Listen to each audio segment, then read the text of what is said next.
안녕하세요. 주식왕 특강 3부 박우정입니다. 미국 국채금리 상승의 영향으로 변동성이 있었던 한 주였습니다. 한편 부양책과 경제 회복에 대한 기대감으로 원자재 상품 시장이 주목되기도 했는데요. 특히나 장시간 외면받았던 유가가 원유 생산 감소 이슈까지 합세해 급등하는 모습도 눈에 띄었습니다. 국내 시장도 대형주 위주였던 장세에 변동이 있을지 궁금하신 분들 많으실 텐데요. 돌아오는 주에는 어떤 종목들로 주목하면 좋을지 오늘 주식왕 특강과 함께 알아보겠습니다.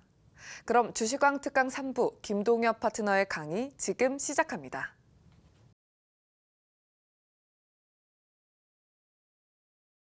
네, 안녕하십니까? 주식아바 김동엽입니다.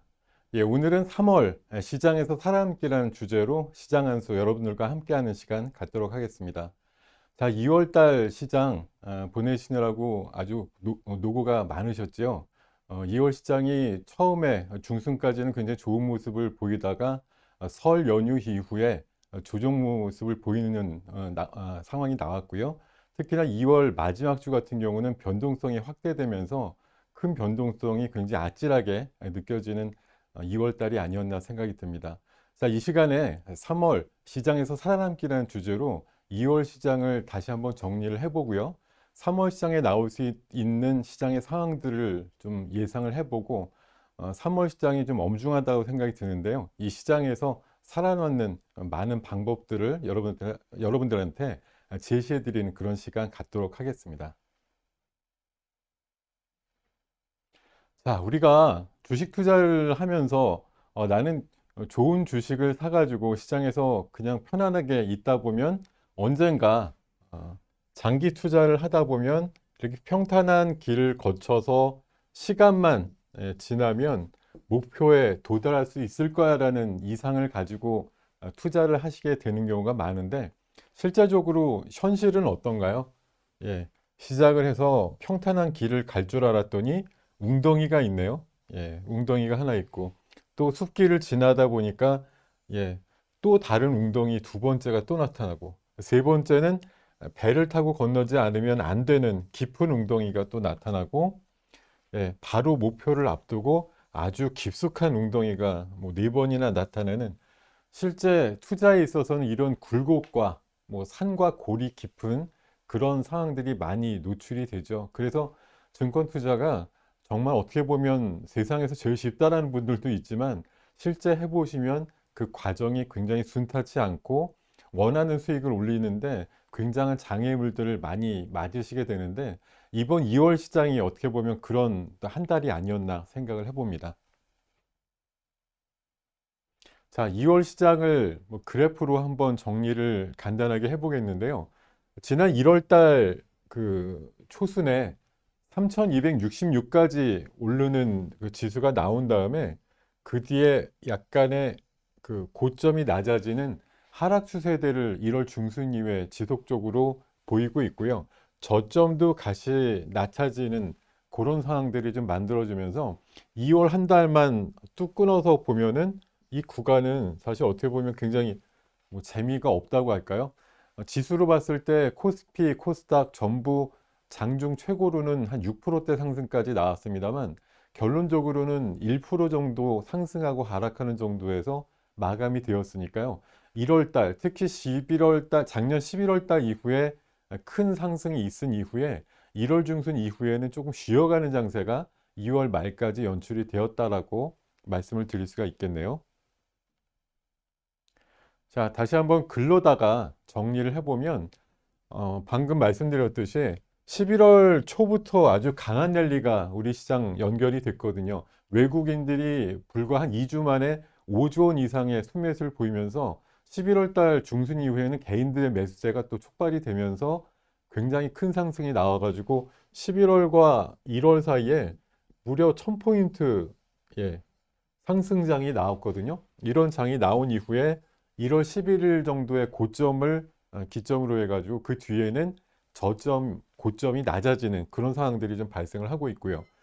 1월 중순 이후에 거래량 감소가 눈에 띄게 좀 나타나고 있고요. 한때는 60조 원이 넘었던 거래 대금이 요즘은 뭐 30조 원에서 40조 원 사이쯤을 나타내고 있고, 개인 매수가 열심히 들어온 날 주가가 오히려 밀리는 그런 현상들.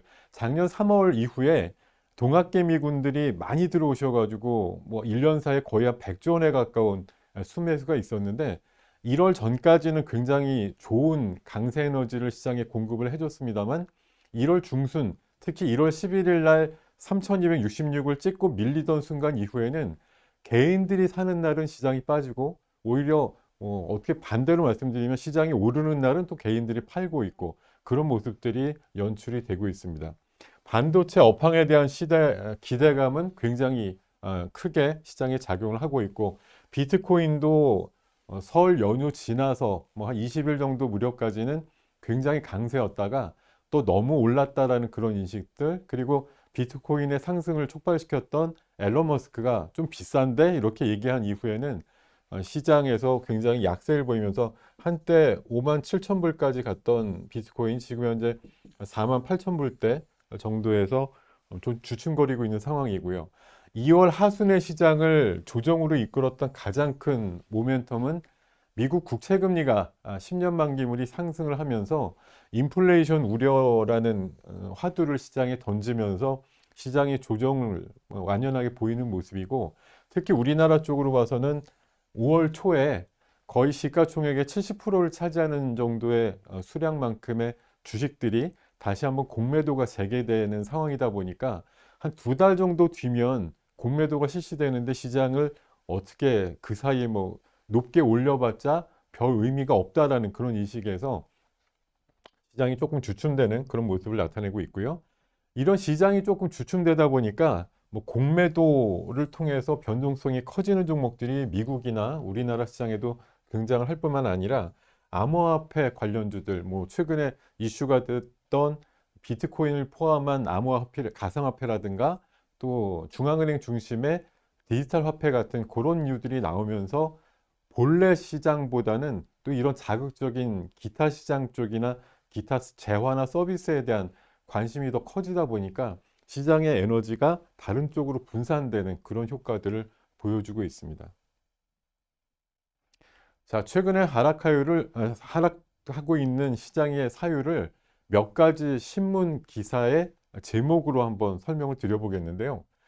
최근에 이번 주 초에 파월 의장이 두 번쯤 그 시장에 나타나 가지고 인플레이션이 우려가 된다고 하지만 연준에서 갖고 있는 목표치를 도달하려면 3년 정도 시간이 걸린다라고 얘기를 했어요. 그래서 적어도 2023년 정도까지는 지금 현재 기준금리가 동결될 확률이 높다라고 계속 시장을 안정시키는 역할을 해줌에도 불구하고 지금 10년물 국채 금리가 26일 날 새벽 기준으로 해서 한때는 1.614까지 올라가는 이런 상승을 급하게 보이다 보니까 지난 목요일 날 끝난 미국 시장이 굉장한 폭락으로 마감이 됐죠. 나스닥 같은 경우는 3.5% 정도 크게 하락하는 면들이 나오면서 주식시장이 인플레이션의 우려를 제대로 반영했다라고 평가를 하고 있습니다. 거기다가 워렌 버핏의 뭐 인생의 동반자라고 불리는 찰리 먼거라는 분이 비트코인과 테슬라 전부 다 둘 다 너무 비싸 이렇게 얘기했다는 말이 지난주 후반에 좀 들려오면서 뭐 테슬라 가격도 급등락을 하는 와중에 고점 대비해서 20% 가까이 하락을 하는 상황들이 발생을 했고, 또 테슬라에서 투자한 비트코인 가격도 최고치 이후에 최고치에서는 10% 후반대까지 하락하는 일들이 좀 발생을 하고 있고요. 또 이번 마지막 주 중반에 홍콩에서 거래세로 생각하는 그 인지세라는 것들을 또 올린다라고 해가지고 이게 중국발 뭐 긴축이다 이런 식으로 또 시장에 전해지면서 지난 수요일 날 우리 시장이 한 70포인트 빠지는데 큰 또 악재로 작용을 했었던 적이 있습니다. 자, 지금 채권금리의 상승은 굉장히 놀라울 정도로 급하게 이루어지고 있는데요.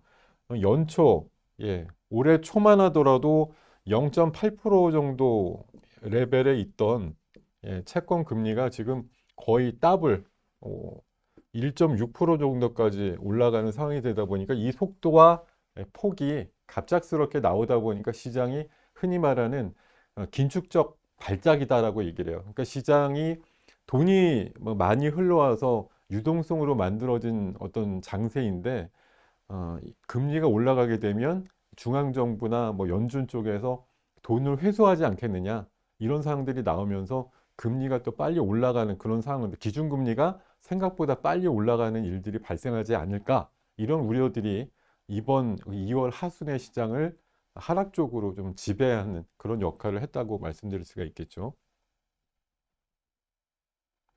네, 지금 그 일부 보고서의 말에 의하면 시중금리 올라가는 속도보다 인플레이션 기대값이 훨씬 더 빠르게 올라가다 보니까 이게 인플레이션, 그러니까 채권의 금리 자체는 올라갈 수 있어요. 이런 식으로 올라갈 수가 있는 흐름이 나올 수 있는데 이걸 기반으로 해서 금리가 올라가니까 인플레이션이 빨리 발생을 하겠는데라고 하는 기대값이 훨씬 더 높은 속도로 올라가다 보니까 나오는 발작이에요.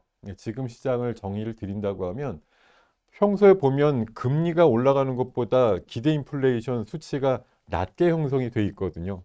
이럴 때는 올라가는 방향이 나오더라도 시장이 그다지 놀라지 않는데 지금 최근에 작년도 하반기 말미에서 시작된 기대 인플레이션의 어떤 속도가 기준금리의 상승, 채권금리의 상승 속도보다 넘다 보니까 나오는 발작의 상황이 지금 현재 전개가 되고 있다라고 말씀을 드릴 수가 있겠습니다. 그런데요, 방금도 뭐 제가 이런 그 2월 달 하순기에 있었던 시장의 하락에 대한 뭐 이유들 같은 것들을 좀 말씀을 드리면서 이번 시장이 그러면 완전히 뭐 올라가던 이런 흐름이 완전히 꺾여서 어느 정도 뭐 더블 딥에 가까운 하락이 나오는 상황인 것이냐 아니면 올라가는 건 너무 당연한데 단계 많이 올랐으니까 일정 수준만큼의 적정한 조정이 나오는 단계에서 우리가 놀라고 있는 것인가 하는 것도 좀 규명할 필요가 있겠는데요. 저는 이런 논리로 지금의 조정을 말씀을 드리고 싶습니다. 채권 금리가 상승하죠. 방금도 말씀드렸던 여러 가지 그래프를 통해서 굉장히 최근에 급등하고 있는 모습을 보이고 있는데 얼마 전에 파월 의장도 얘기를 했던 것처럼 이게 다 무엇 때문이냐? 경기 부양책과 또 경기 회복이라는 관점에서 이해를 하면 너무 자연스러운 상황이다라고 얘기를 할 수가 있다는 거죠.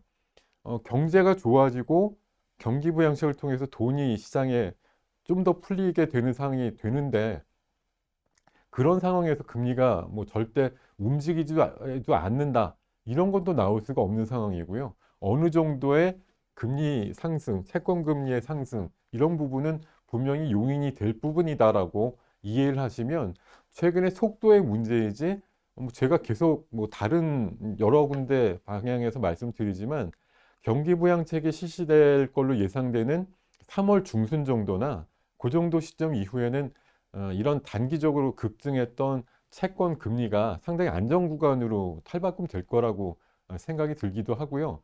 그리고 지난 주말께 1.6%까지 상승했던 게 웬만한 데서 단기적인 그 꼭지점으로 또 예상을 했던 지수 그 금리만큼 올라간 거라서요.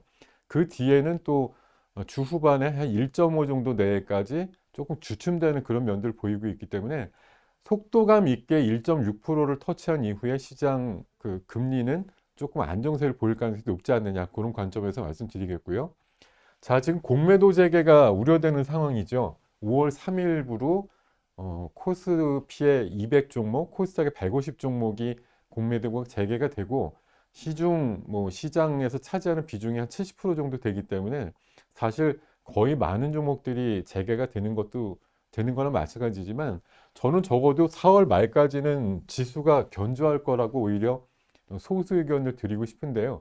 그 이유는 공매도를 생각하고 있는 기관과 외국인들이 적어도 5월 초 재개 시점까지 시장을 뭐 의도해서 그렇게 빼지는 않을 겁니다. 왜냐하면 공매도를 하기 위해서는 적정한 수준 이상의 높은 가격과 지수가 형성되고 있어야지 공매도를 칠 만한 뭐 거리가 생긴다고 봐야 되겠죠. 미리 다 조정받아 가지고 뭐 평균 가격이나 기대했던 수준보다 이미 낮게 3, 4월 달에 지수나 가격들이 내려가 있으면 공매도를 칠 수 있는 환경이 잘 조성이 안 될 테니까요.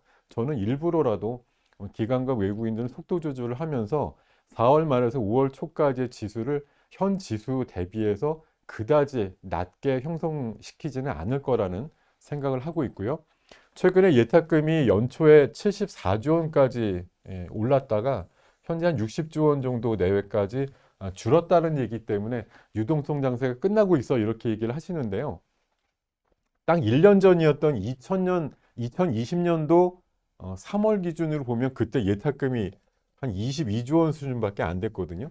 그런 걸 생각해 보면 1년 만에 지금 현재 고객 예탁금으로 계좌에 바로 주식을 살 수 있는 어떤 장전된 돈이 전년 대비해서 무려 3배 수준만큼 준비되어 있다라는 거. 그리고 그 외에도 증시 주변에는 120조 정도의 뭐 단기적인 부동 자금이 항상 대기를 하고 있고요. 크게 그 광의 개념으로 보면은 우리나라 전체 부동 자금이 뭐 800조에서 1000조까지 이른다고 하니까 그 돈들의 뭐 어떤 채널이 부동산 쪽에 지금 막혀 있고 다른 뭐 투자처를 찾는 과정에서 주식시장이 어느 정도의 살짝 조정을 받은 이후에 어떻게 보면 주식시장에 드디어 먹을 게 또 생겼네라고 하는 그런 생각들로 급하게 유입될 수 있는 가능성도 충분히 있다라는 말씀을 드리고 싶습니다. 자, 최근 이 그래프는요, 2월 마지막 주 수요일, 목요일, 금요일에 코스피 분봉 차트입니다. 지금 각도가 보이실 텐데요. 24일 날 조금 오르다가 갑자기 중국 쪽에서 긴축 정책 얘기가 나오면서 마이너스 75포인트가 나왔고요. 그 다음 날은 또 미국 시장에서 파월 의장이 굉장히 시장 친화적인 발언을 하면서 제법 오르는 지수가 형성되다 보니까 뭐 바로 오르기 시작해가지고 끝까지 올라서 무려 104포인트가 오르는 시장이 나왔죠.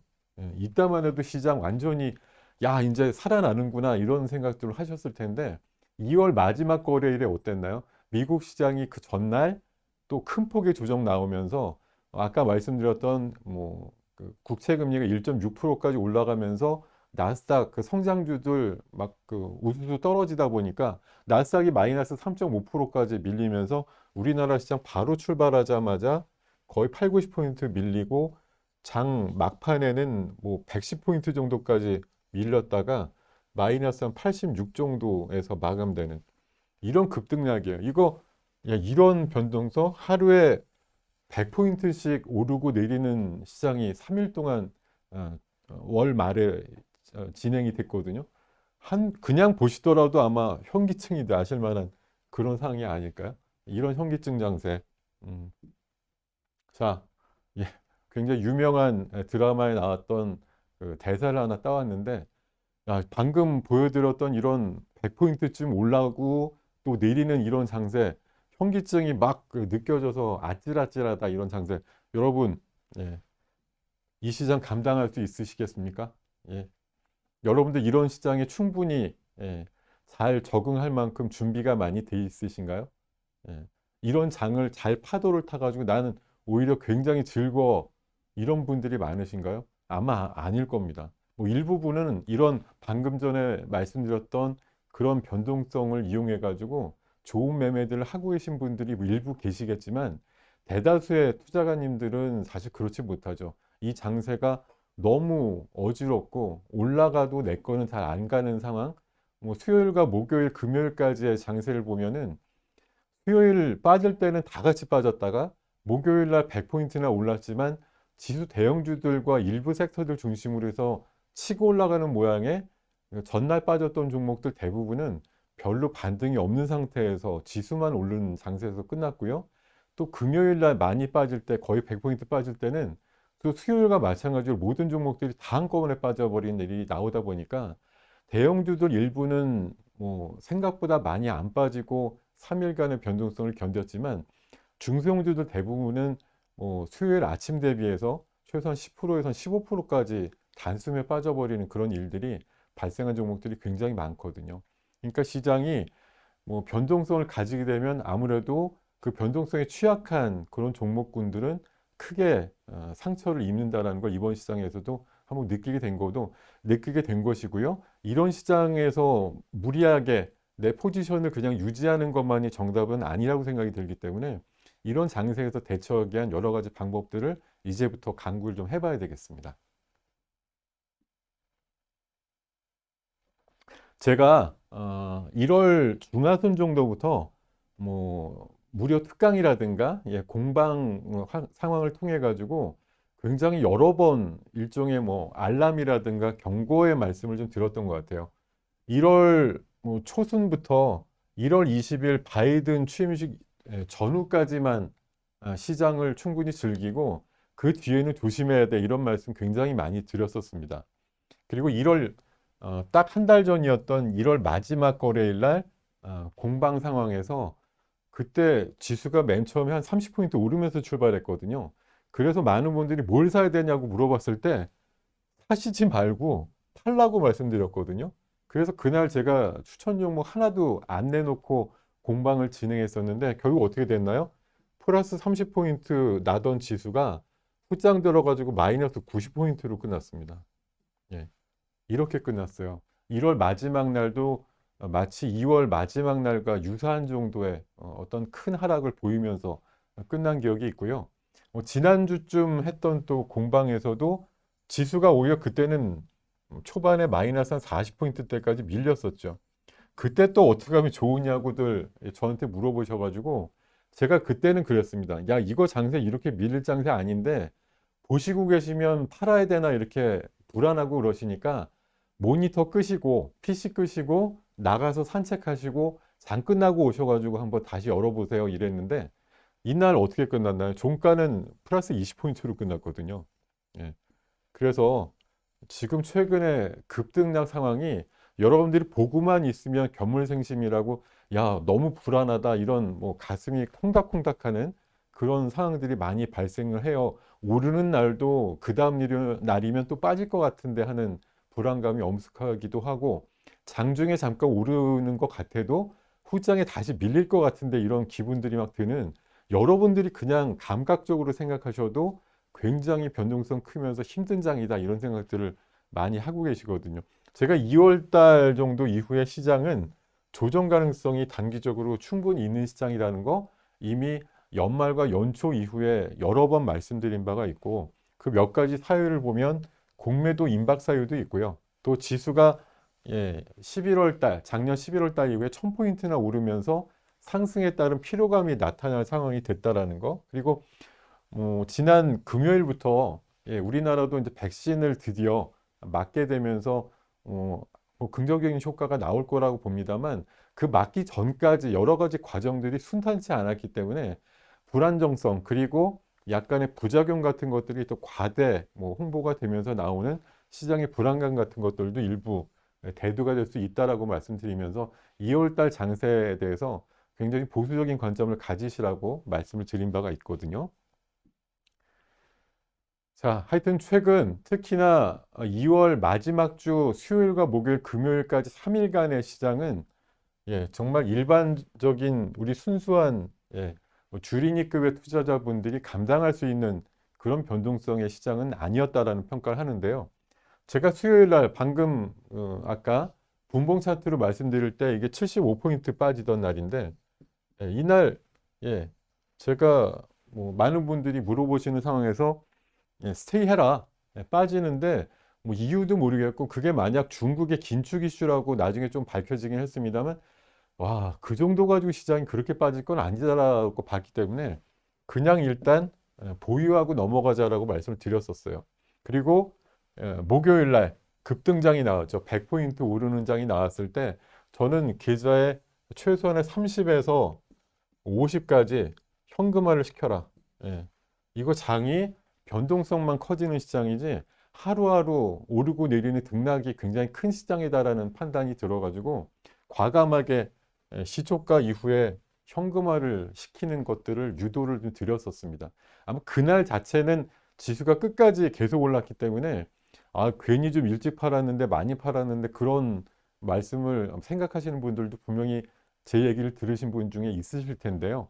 금요일 날 장이 어땠나요? 바로 뭐 6, 70, 90 정도 마이너스 나다가 막판에 마이너스 110까지 보여주는 상이 나오니까 전날 30%라도 팔기를 잘했는데요.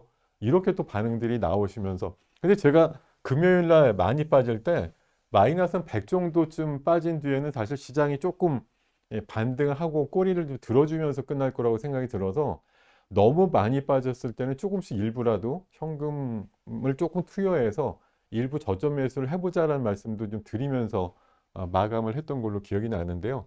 최근에 급등락 상황이 저도 뭐 자주 보는 상황은 아니지만 이런 식으로 정확하게 시장을 대처하는 게 생각보다 쉽지는 않은 시장이다라는 거 이번에 다시 한번 겪었고요.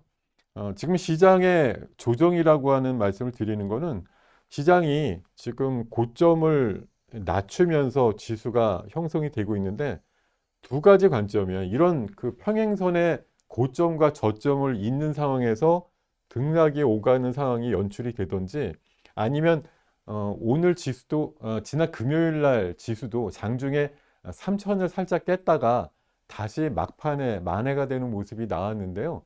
3천 정도가 지지가 되면서 예, 저점은 일정하고 고점만 낮아지는 1번의 상황이거나 아니면 고점 저점이 같이 낮아지는 2번의 상황 둘 중에 하나로 3월 초순 장세가 연결이 될 가능성이 많지 않나 이렇게 생각을 해보고 있습니다. 자, 지금 이제 2월장은 매듭이 젖었고요. 1월 달까지 좋은 모습이 2월 달까지 연결되진 않았고, 자, 이제 3월 달을 어떻게 봐야 되느냐 하는 상황에서 시장에 대한 명확한 논리를 갖고 계시는 게 중요하다는 말씀 드리면서 지금의 상황을 다시 한번 정리를 해드리면, 일단 지금 시장을 정확하게 이해를 하셔야 되는데, 이런 거대한 유동성이 나오는 장세는 전무후무할 거예요. 나중에 비슷한 상황이 나오더라도 이 정도 급으로 중앙 뭐 은행이나 정부 단위에서 시장에 무차별할 정도의 자금을 살포하는 그런 일들이 나오는 장세가 없을 거다. 그러니까 지금 일생에 한번 만나기 힘든 유동성 장세라는 거죠. 그래서 이 유동성이 바닥을 보이기 전까지는 장이 끝나지 않는다라고 생각하시는 게 맞습니다. 다만 많이 올랐으니까 일정 부분 조정이 나오는 건 자연스러운 흐름으로 받아들이시는 게 중요하고요. 그리고 지금 최근에 3개월 사이에 11월 달 이후에 1000포인트쯤 단기로 상승하는 모습도 보여줬는데 역사적인 규정과 규칙이 이제 한계를 느끼고 이제 전혀 통용되지 않는 새로운 기준들이 형성되는 시장이다라고 말씀드리겠고요. 지금 시장은 비이상적으로 많이 간 시장이죠. 작년 3월 달 이후에 1400에서 3200까지 1800포인트를 1년 사이에 올라가는 시장인데 그만큼 사실 실물 경제가 받쳐주지 못하고 있음에도 굉장한 이상 급등을 한 시장인데 이건 언제까지 시장의 상황이 경제 상황이 정상화됐다라는 어떤 뉴스가 여러 번 보도가 되는 순간까지 이런 정도의 비정상 상황이 유지된다라고 보시는 게 맞습니다. 오히려 경제가 정상이 되고 모든 게 제자리로 가고 있어라는 그런 얘기가 나올 때쯤이면 이미 주가의 고점은 한참 전에 지난 상황일 거다 이렇게 판단을 드려보겠습니다. 자, 이번 3월 달 시장 저는 뭐 장중에 살짝 깨질 수는 있어도 결국은 3000에서 3170선 사이에 박스권 시장이라고 생각이 들고요.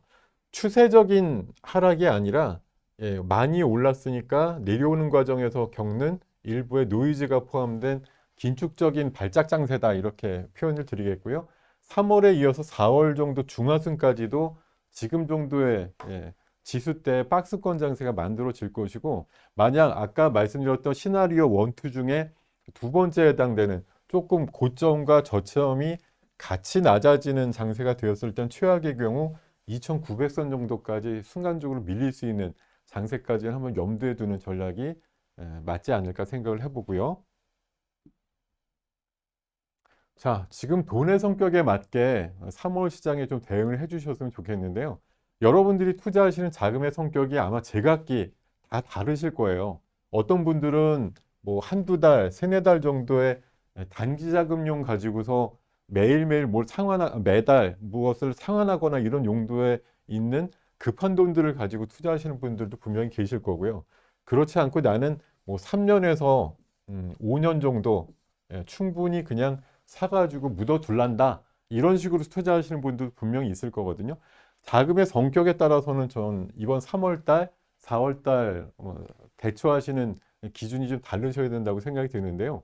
단기 자금은 적어도 주식 대 현금의 비중을 7대 3 정도로 유지하시면서 단기 모멘텀 플레이를 병행하시는 전략이 중요하다라고 말씀을 드리겠고, 지금 현 지수대 3천 정도 이상에서 주식을 줄이는 게 과히 여러분들 투자 인생에서 굉장히 나쁜 선택은 아니다. 충분히 높은 지수대에서 잘 파시는 거다라는 믿음을 갖고 과감하게 지금 좀 쉬어가는 장세에서는 100% 전부 시장에 노출되는 투자를 하지 않는 것이 중요하다는 말씀 드리겠고요.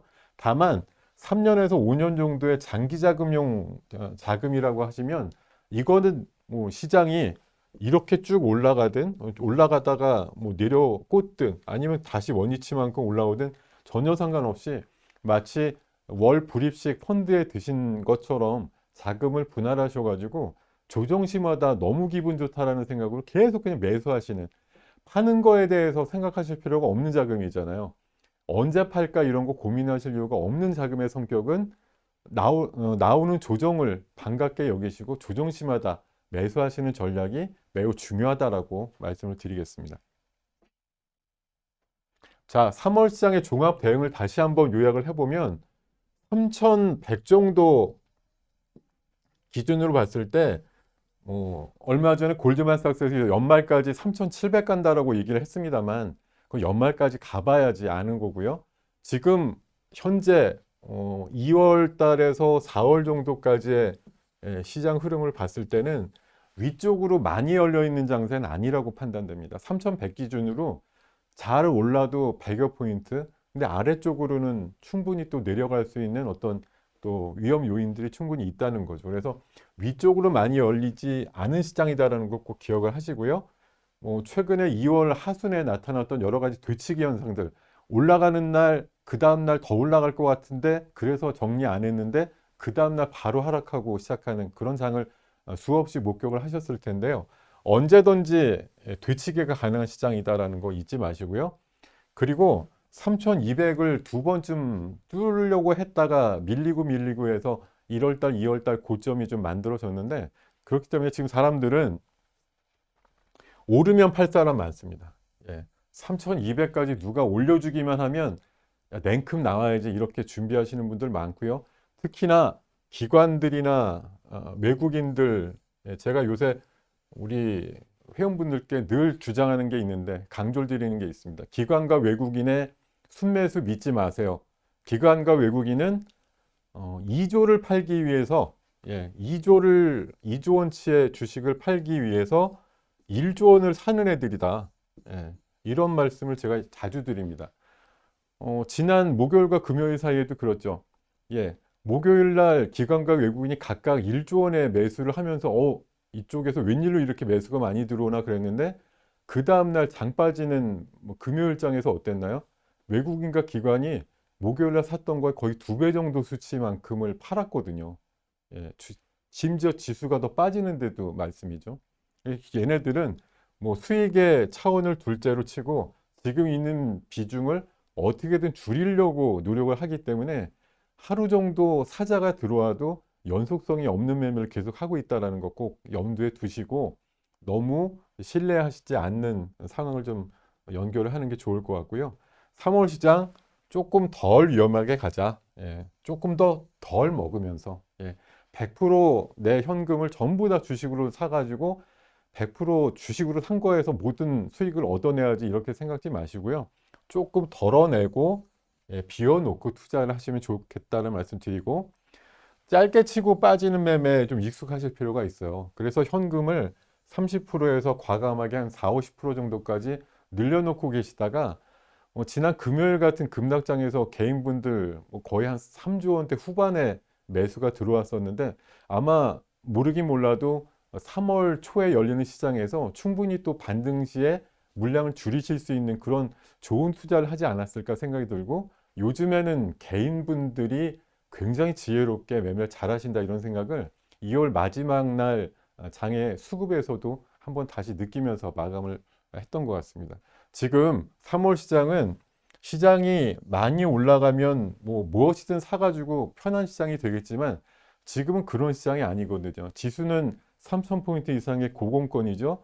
위로 올라갈 수 있는 여지는 많이 남지 않았기 때문에 누군가 배신을 해서 먼저 때리는 사람이 나오면 줄줄이 사탕으로 때리고 나올 사람들만 득식을 한 그런 시장입니다. 그래서 지금 이 시장은 자칫하면 지수가 뭐 완만하게 흘러다가도 갑자기 뚝뚝 떨어지는 그런 시장이 연결될 수도 있기 때문에, 이번 3월 특히나 뭐 4월 정도 중순까지 제가 중기로 내다보는 상황에서는 먼저 여러분들의 잔고를 지키고 생존을 하시는 게 먼저다라는 말씀 드리겠고요. 그래야지 제가 예상하는 한 5월 달 이후에 다들 걱정하시는 뭐 하락장이라고 뭐 볼 수도 있겠지만, 저는 그렇게 걱정 안 하고 있는데, 제 상승장이 나오는 시장에서 잔고를 지키고 원금 정도는 최소한 유지를 하고 있어야 그 다음 상승장에서 수익을 올릴 수 있는 기회를 여러분들이 같이 향유할 수 있다는 것 꼭 강조를 드리겠습니다.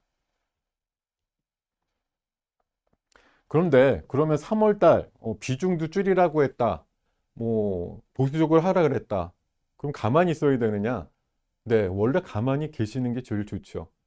시장이 별로 감흥도 없고 재미도 없고 수익도 잘 안 나고 들어가기만 하면 깨지고, 올라갈 때 지수 관련 대형주들만 올라가고 내 건 안 가고, 이런 장에서 굳이 엄청나게 열심히 달리실 이유는 없겠죠. 그렇지만 일정 수준의 비중을 가지고 여러분들이 하셔야 될 것들이 분명히 있어요. 왜냐하면 3월 시장이 아무리 안 가더라도 그 안에서 옥석 가리기는 분명히 될 것이고, 또 그 중에서도 훌륭한 슈팅과 퍼포먼스를 보여주는 종목군들과 섹터들이 분명히 존재할 거라고 생각이 들기 때문에, 3월 시장 아무리 안 가도 그 안에서 좋은 모습을 보여주는 쪽에는 집중적인 어떤 선택과 투자 전략이 필요하다는 생각이 드는데요.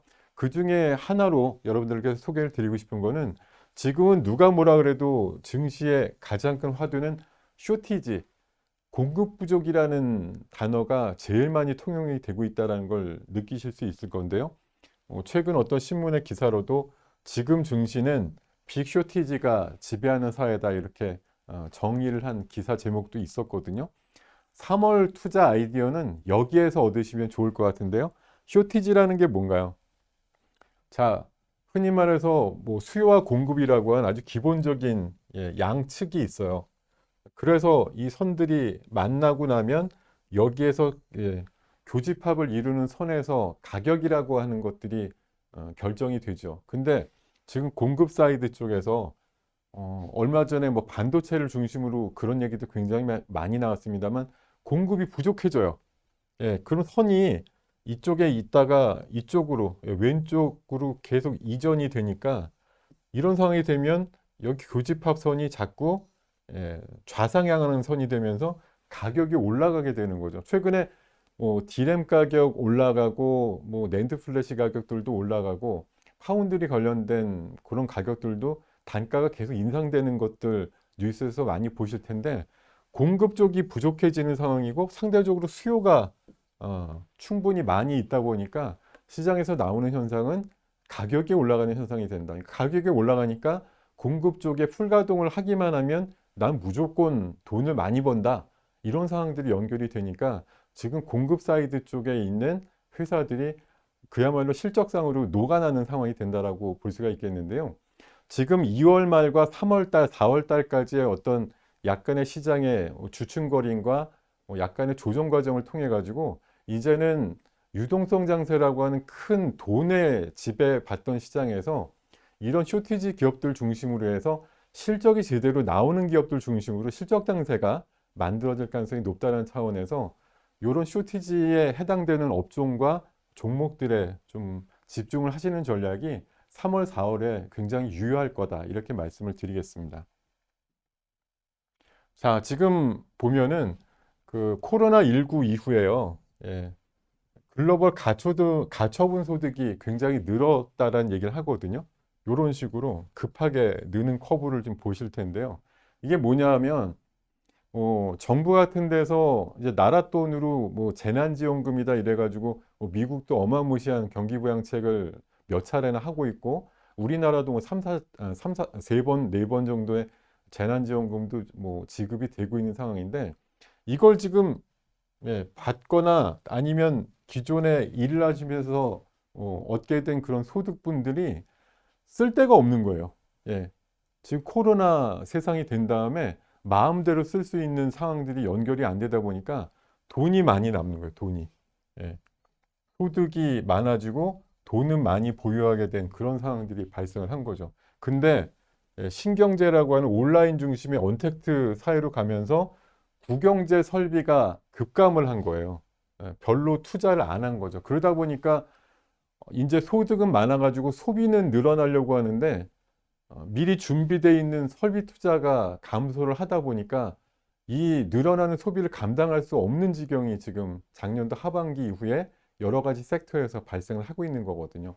그게 지금 대표적으로 반도체라든가 IT 부품, 화학 정유, 항공 운송, 제지 쪽, 특히나 뭐 택배 이런 것들 폭발적으로 성장하고 있습니다만 최근에 골판지가 모자라다. 뭐 일부 또 화재까지 겹치면서 골판지가 모자라다 그러니까 골판지가 최근에 뭐 20%나 올리는 단행이 나왔는데 이런 상황들이 나오고 있다는 거죠.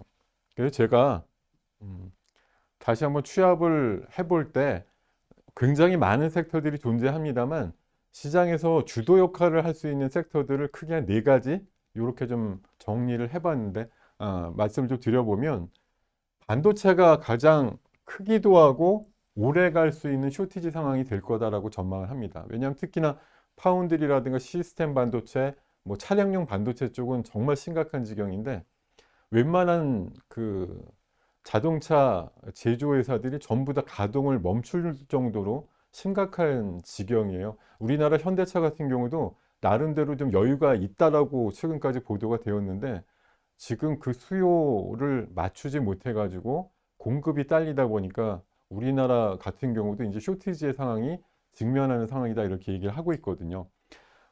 지난 주 초반에 미국의 바이든 대통령이 미중 간의 갈등 상황에서 예전에 트럼프는 그냥 직접적으로 막 싸웠잖아요.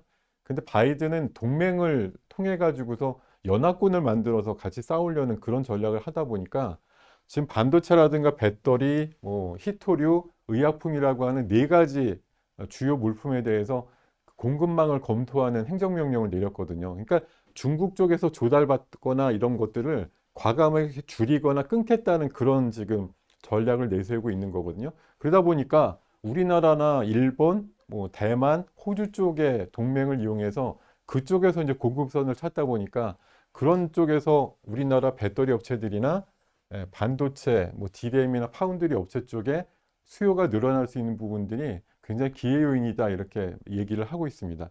거기다가 파운드리 쪽뿐만 아니라 DRAM 쪽의 가격도 석 달 사이에 50%나 급등을 하고 있어요. 2.7달러 수준에서 4.2달러 수준까지 굉장히 급하게 지금 오르고 있거든요. 그러다 보니까 이거에 직접적인 수혜를 받는 DRAM 뭐 제작 업체들 같은 경우는 정말 땅 짚고 헤엄친다고 할까요? 그런 정도의 지금 폭발적인 실적 견인이 나올 것으로 예상을 하고 있습니다. 또 뭐 이번에 이제 금리가 좀 올라가는 상황에서 많은 분들이 성장주보다는 경기 민감주 섹터를 비중을 좀 가져가는 게 좋을 것 같은데 이런 조언들을 많이 해주고 계신데요. 과거의 사례에도 그런 일들이 나오기 때문에 그런 뭐 전략을 일부 병용을 하시는 것도 의미가 있다라고 생각되는데 가장 대표적인 경기 민감주 섹터가 뭐냐면 철강 쪽이거든요. 철강 뭐 그전 생각해 보면 야 철강 누가 요새 많이 쓰는 사회야 이렇게 생각하고 소외를 하셨을 수도 있는데 그렇지 않습니다. 지금 터널을 지나서 빛이 보인다 이런 기사가 나오고 있는데 조선이나 철강 해운업계가 실적 기대감이 한껏 높아지고 있다는 얘기고요. 우리나라와 중앙 쪽, 그 중미 쪽 FDI가 다음 달에 발효를 하게 되면 철강이나 자동차 수출에 또 확대가 예상이 되기도 하고 철강업계가 최근에 보수를 못할 정도로 왜냐하면 주문이 많이 몰려와서 보수를 1년에 한두 달 정도는 해야 되는 그걸 못할 정도로 공장 가동률이 풀가동이다 이런 얘기들 나오고 있거든요. 이런 거에 가장 큰 수혜를 받는 쪽이 어딜까 생각해 보시면 답은 나오시겠죠? 자, 그리고 해운 쪽. 예, 해운 쪽도 작년 하반기부터 배가 없어요. 컨테이너선, 컨테이너도 못 구한다. 배가 없다. 이런 얘기 굉장히 일주일에 두세 차례 이상 보도가 되는 것들을 많이 경험을 하셨을 텐데, 인플레이션이 오르면서 또 원자재 가격도 올라가고, 또 원자재를 수송하는 그런 뭐 해운단의 운임지수도 같이 올라가는 상황들이 발생을 하고 있다는 거죠. 대표적으로 HMM, 구현대상선이 많이 거론이 되고 있는데, 정말 HMM은 지난 4분기 때부터 실적이 폭발적으로 늘어나고 있고, 임시 선박을 어떻게든 구해가지고 미주나 유럽 노선 같은 데 투여를 하는데도 불구하고 계속 만선이다. 이거에 가장 기본이 되는 건 우리나라 수출 지표가 지금 4개월째 굉장히 유연하게 큰 상승을 보이고 있는 걸 아실 텐데, 그만큼 물동량이 늘어나고 있는 걸 우리나라의 해운주들이 맞춰주지 못하고 있는 상황이다라는 걸 보시면 얼마나 업종의 쇼티지가 나오고 있는지 아실 수 있을 겁니다.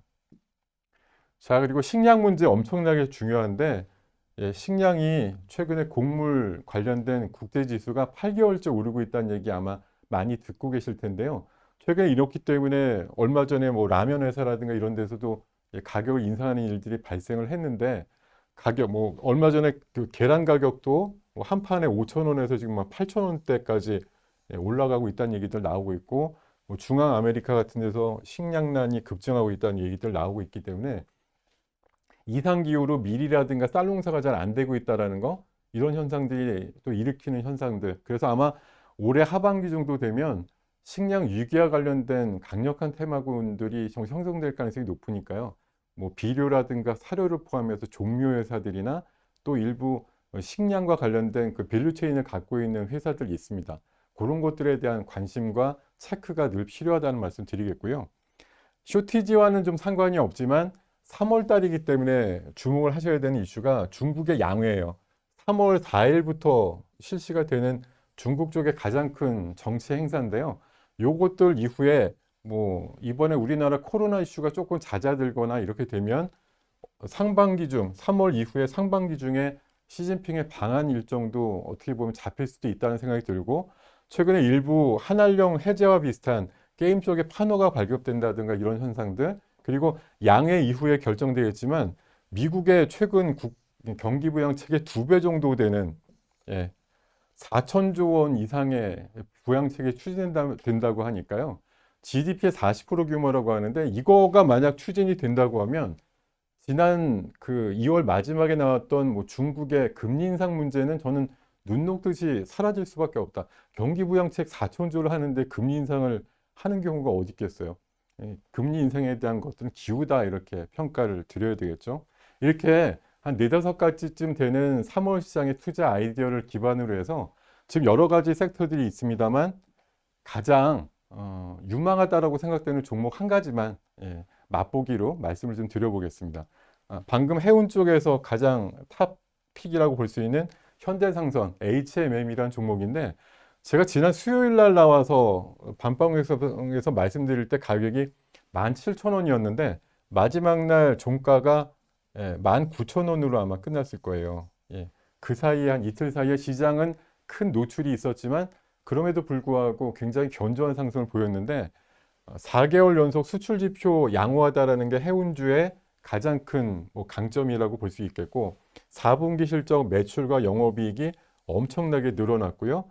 2021년도 올해 매출이 35% 늘어나고 순이익은 2조 6천억 원대가 예상되는데 시가총액 6조 원 정도 초반이거든요.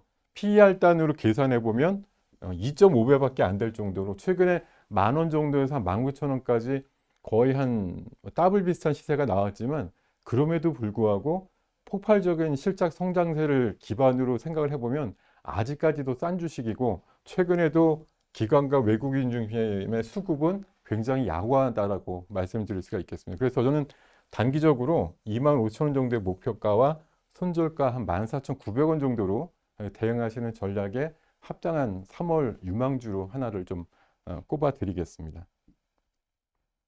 자, 시장이 뭐 1월 중순 이후에 고점이 낮아지는 상황에서 굉장히 어려운 시장이라고 말씀들을 많이 하시거든요. 근데 이게 최근에 5년 동안의 나스닥 그래프인데요. 올라가다가 15%, 20%씩 조정받는 흐름이 매년 한두 차례씩 있었어요. 4년, 5년 사이에도 이렇게 8번, 9번 정도의 올라가다 이렇게 큰 조정받는 흐름이 있었지만 5년 사이에 어떻게 됐나요? 지수가 5천대에서 결국 13,000대까지 올라가는 큰 흐름은 바뀌지 않았다는 거죠. 그래서 결국은 지수는 실적만 뒷받침이 되면 시장과 함께 같이 우상향하는 모양이 나올 테니까 최근에 나오는 어떤 지수상의 그런 발작의 움직임에 너무 심적인 타격을 입지 마시고요.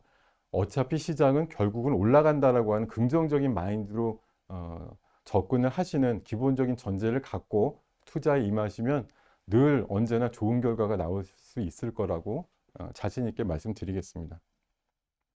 자, 지난주에도 마지막을 이 화면으로 마감을 했던 것 같은데 저는 어떻게 됐든 흔들리지 않는 편안함을 좀 드리고 싶은 생각이 많고요. 자, 아무 의미 없는 투자가 아니라 탄탄한 스토리를 기반으로 하는 의미가 있고 스토리가 있는 투자를 여러분들께 많이 제시를 해드리려고 노력을 할 거고요. 자, 여러분들이 홀로 있게 놔두지 않을 겁니다. 여러분들이 가는 방향성 저희들도 같이 손잡고 간다는 의미로 옛날 유명한 영화 대사 다시 한번 읊어드리는데요. 여러분들이 가면 우리도 갑니다라고 하는 동반자 의식을 가지면서 이번 어려운 시장을 같이 손잡고 헤쳐나가실 수 있는 현명한 여러분들과 저의 투자 전략이 빛을 발하는 순간이 올 거라고 생각이 들고 3월 시장 초반에 조금 주춤되겠고 변동성도 있겠지만 그런 부분들 지나서 조금 시간이 지나고 꽃피는 봄이 좀 완연해지면은 시장이 안정세를 되찾을 테니까 지금의 그 계절이 바뀌는 시기에서 나오는 약간의 불협화음을 긍정적으로 해석을 하시면서 슬기롭게 넘기신다고 하면 올 안에 굉장히 좋은 투자 수익을 올리실 수 있을 거라고 생각이 들기 때문에 끝까지 인내와 용기를 가지시고 투자에 파이팅 해주셨으면 좋겠다는 말씀 드리면서 오늘 이 시간 마무리하겠습니다. 감사합니다.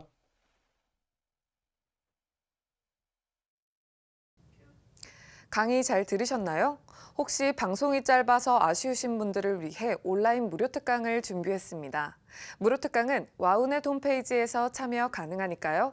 여러분들의 많은 참여 바랍니다.